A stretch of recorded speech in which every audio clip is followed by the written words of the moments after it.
Hello and welcome to the news on NTA International. I am Chinenye Ngoye. First, let's bring you the headlines.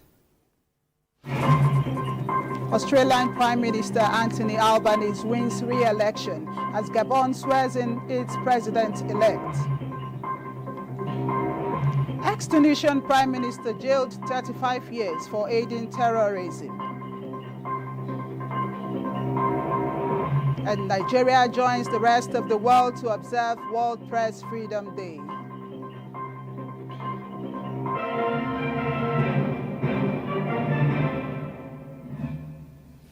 Many thanks for joining us. President Bola Tinubu says his administration remains sincerely committed to the various interventions and projects aimed at development of Katsina State and other parts of the northern Nigeria. The president restated this commitment as he inaugurated agricultural and infrastructure projects executed by Katsina State government. State House correspondent Musbau Danwahab reports. Residents of Katsina put other activities on hold at this moment. The number one citizen is in town. Katsina remains one of the states that have produced some past leaders of a country. That include a political ally of the president and immediate past president, Muhammadu Buhari.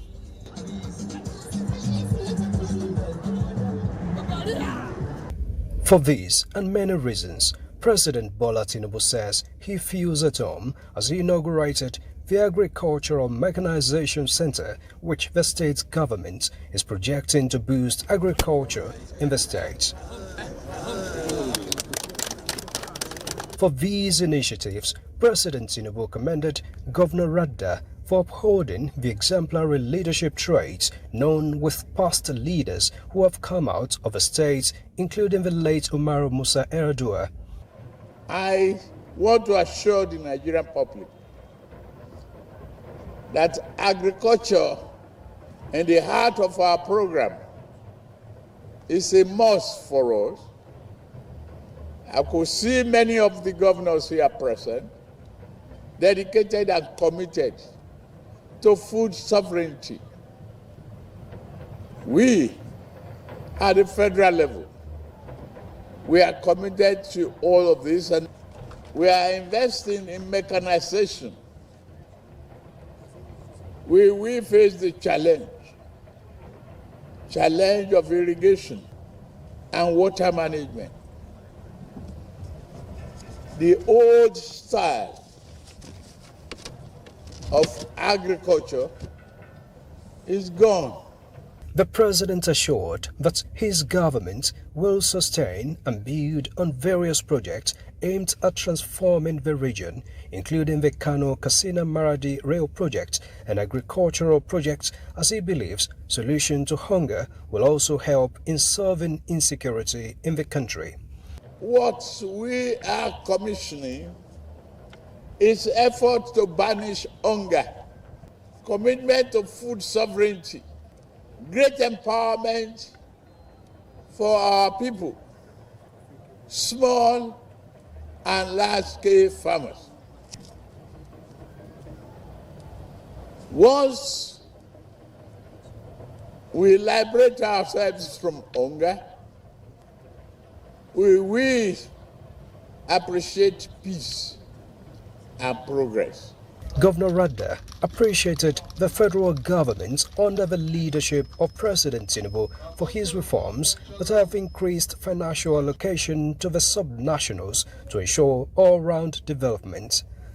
We have also received the support of 25 billion as a direct intervention from the federal government under your stewardship. Sir, these are your 25 billion naira. This is what we use the money for. The Mechanization Center will serve 34 local governments, and we have over 400 local directors that we assemble here today. Multifunctional combined harvesters, disc harrowers and ridges, as well as 1,000 multiplanters with us today. While promising to continue to maximize the opportunity with more commitment to developmental projects, the governor seeks more federal support, particularly in ending insecurity. We will continue to count on the federal government support to completely eradicate banditry and criminality in our state and the Northwest region in general, Mr. President.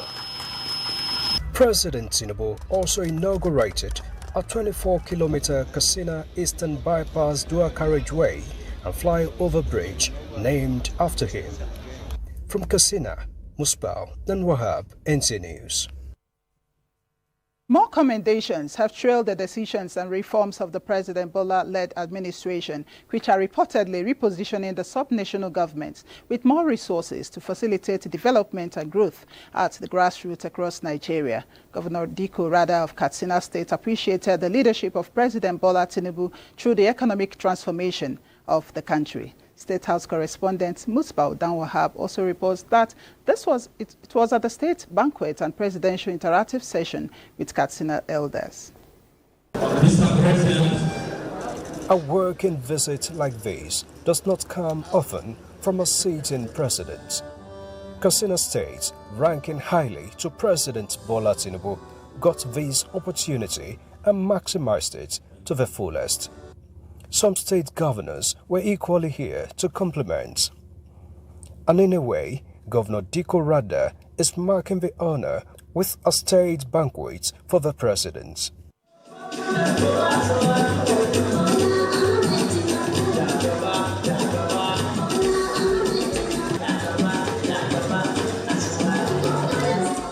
And indeed, the president felt at home, particularly with his favorite northern artist, Rarara, on the stage.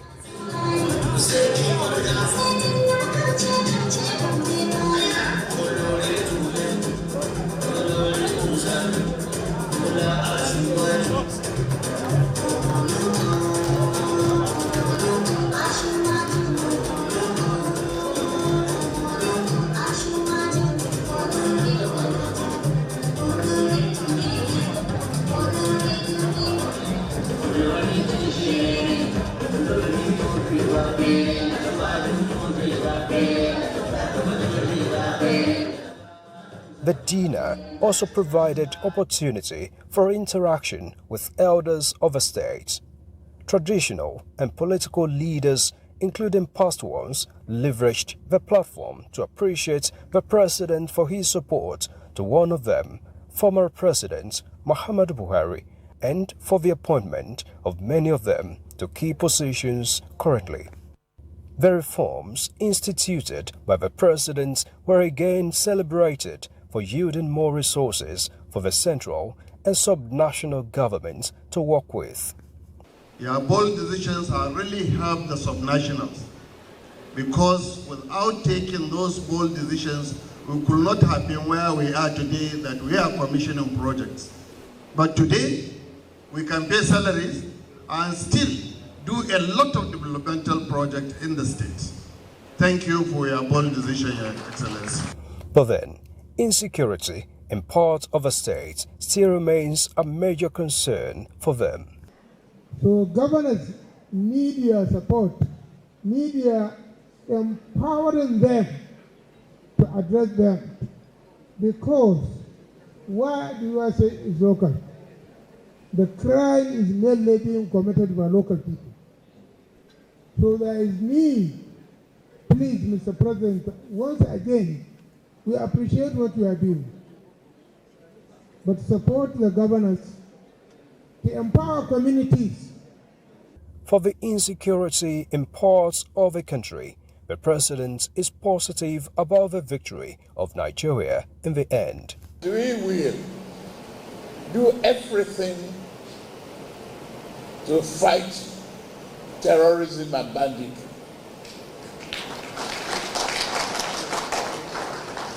Yes,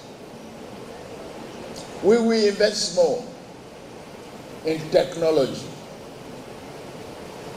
We will take over all our forests. We must. It was never like this before in Nigeria, but we will reverse the trend. And then, President Tinubu reassures about the recovery of the economy. The ability of a leader to take a decision at the right time is the hallmark of leadership. We took it, we stay with it, and it will be rewarding. It is already bearing fruit. With the latest influx of bigwigs into the ruling party, Governor Radda says the state remains resolute in support of President Bola Tinubu's administration. From Katsina, Musbah Nanwahab, NTA News. Faure Gnassingbe has been sworn in as president of Togo's highest executive office following a constitutional reform that the opposition accused him of using to stay in power. In the same light, Gabon also sworn in its president-elect, Brice Oligui Nguema, who led a coup ending decades of Bongo family's rule by sweeping the polls last month with almost 95% of votes cast. The Gabon swearing-in had in attendance Nigeria's Vice President Kashim Shettima. Comfort Fashion has highlights of the swearing-in.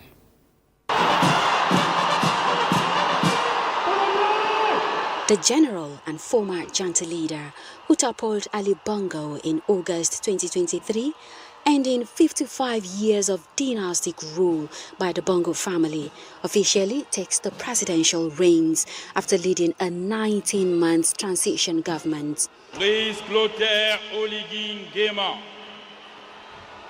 élu président de la République.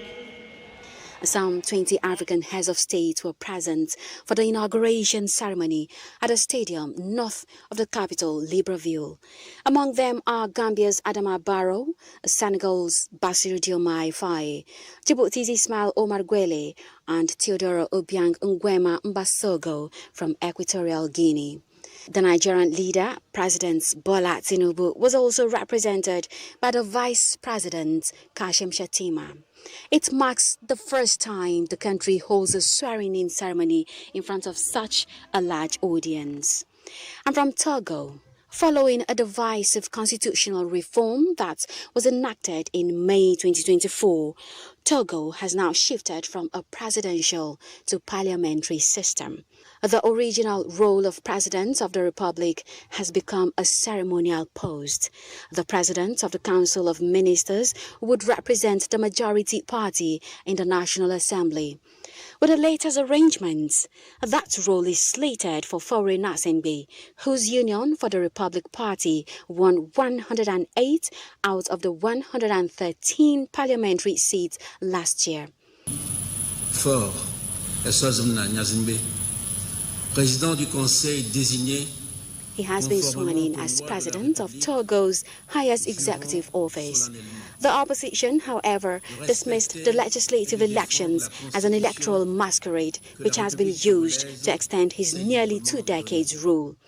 Gnassingbe was installed by the military after his father's death in 2005. He has since won 4 elections. His father ruled before him for nearly 40 years following a coup. Comforts, Fashion, NTA News. And Nigeria's Vice President Kashim Shettima is now back in Abuja. Happy World Press Freedom Day. This is from the Minister of Information and National Orientation, Mohammed Idris. Nigeria joined the rest of the world to mark the day with the theme, Reporting on the Brave New World, the Impact of Artificial Intelligence on Press Freedom and the Media. The minister wants media organizations to be vigilant not to allow their platforms, whether traditional or digital, to be hijacked by subversive elements, terrorists, anti-state actors, or ultranationalist groups who seek to undermine the collective peace and the sovereignty of Nigeria. He said granting such elements access to the public space without scrutiny not only endangers national security, but equally erodes public trust. He urged public and private media, including civil society, to work together in protecting freedom of expression while embracing technology that advances rather than diminishes the values that are so dear to the people. The government spokesperson in a statement reaffirms that the President Tinubu's administration remains deeply committed to upholding press freedom as a cornerstone of democracy and assure the promotion of policies that promote media innovation while protecting journalists from the misuse of technology. The federal government, he added, is currently developing a national policy framework on the responsible use of artificial intelligence in the media space to ensure that innovation does not come at the cost of ethics, press freedom, or national security.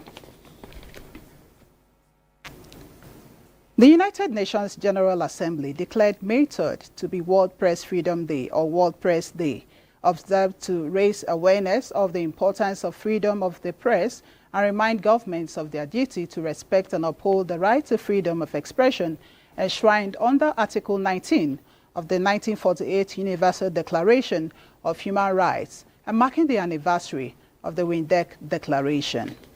Celebrate the brave men and women who work in the media in Nigeria as journalists, reporter, producer, camera woman, cameraman, and all other media workers. You are a very important sector of democratic society, helping citizens to exercise their right to freedom of expression and freedom of information. In a world more connected and more conflicted than ever, press freedom remains a pillar of justice, democracy, and human rights. Day under the theme Reporting in the Brave New. UNESCO also marks World Press Freedom Day each year by bringing together media professionals, press freedom organizations, and UN agencies to assess the state of press freedom worldwide and discuss solutions for addressing challenges. Each conference is centered on a theme related to press freedom, including good governance, media coverage of terrorism, impunity, and the role of media in post-conflict countries. You're watching the news on NTA International. We'll take a break here. There will be more reports when we return this day. Thanks for staying on. As we mark this year's World Press Freedom Day, we have here in the studio Dr. Chris Isiguzo, the immediate past president of the Nigerian Union of Journalists. Sir, many thanks for joining us. My pleasure. Okay, maybe I should begin by saying Happy World Press Freedom Day to you and to all of us here. Thank you very much. Okay, sir. On a day like this, what does it mean for the practitioners, particularly those in Nigeria? Well, you have aptly captured it, declared in 1993 by the United Nations General Assembly in Namibia. And since then, we've been marking this day. There are key issues involved on a day like this. Number one, we celebrate press freedom, understanding clearly that press freedom is a key pillar of democratic governance. Press freedom is more like the oxygen of democracy. So we celebrate it on a day like this. Number two, we also identify and celebrate journalists who go through all manners of risks in ensuring that they bring truth to the public. Also is a time we highlight the challenges that threaten press freedom. Every other day we hear about clampdown on journalists. We hear about harassment, persistent harassment and intimidation. We hear about security attacks, now digital attacks. We have issues around the economic challenge facing the media. Then this is also the day we identify these issues that threaten press freedom, and we highlight them. And it's also an opportunity to draw government's attention to its commitment in ensuring that there is press freedom, that the civic space is not further, they don't shrink it. Because when you do so, you are undermining good governance. After all, our Constitution, Section 22, made it very clear. Repose the responsibility of ensuring that government is held accountable in the media. What that simply means is that if you are going to have accountability in government, if you are going to have transparency in government, if you are going to have good governance, the sum total of good governance, it is the media. And what that means is that there must be freedom of the press. Press freedom. If we are kept in a pigeonhole, you are not talking about press freedom. And what that means is that the public's right to know has been further put in a pigeonhole. So that's why a day like this becomes very important, so that we don't lose sight of the fact that this key pillar of democracy must be protected at all times. Okay, sir. How has the Nigerian press fared, given the relationship between the practitioners and the government? Well, ordinarily, I wouldn't have been dwelling on this, having left office as NUJ president. But this time around, we actually talk at the continental level, being the president of Congress of African Journalists. You know, because if you look across the countries in Africa, it's not just peculiar to Nigeria. We see journalists going through different level of harrowing experiences. You know, the other day, last week, we issued a statement about some journalists, including the president of the Journalists Union in Burkina Faso, clamped down in detention. And that's not what we should be talking about in our 21st century. You know, we should go beyond that. Now, your question is about how are we faring in Nigeria. I think substantially we're actually making some progress. It may not be where we want to be, but definitely we are not where we used to be. You know, so we still have such challenges that face us, that confront us in the course of our practice.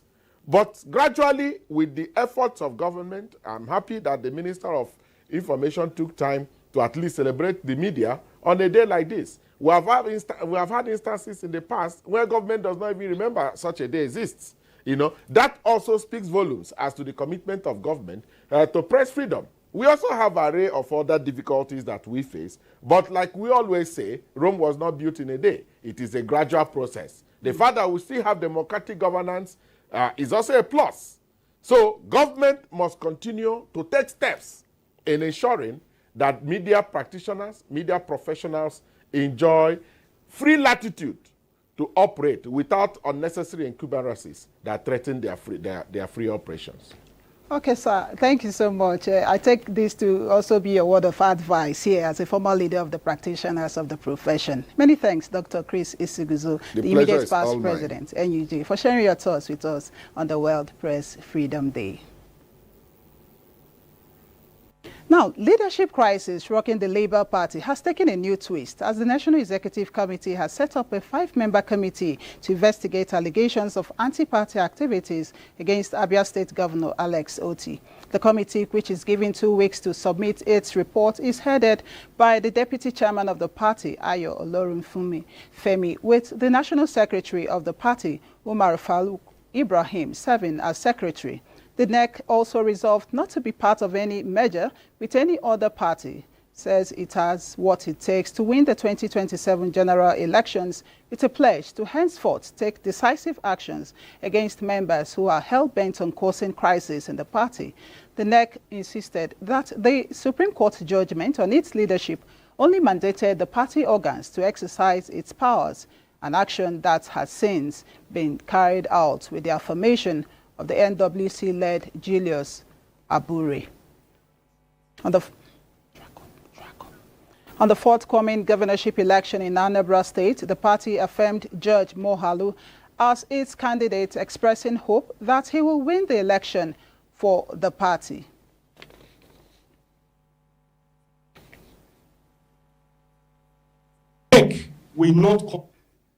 And that's the news on NTA International. Many thanks for watching. I am Chinenye Moe.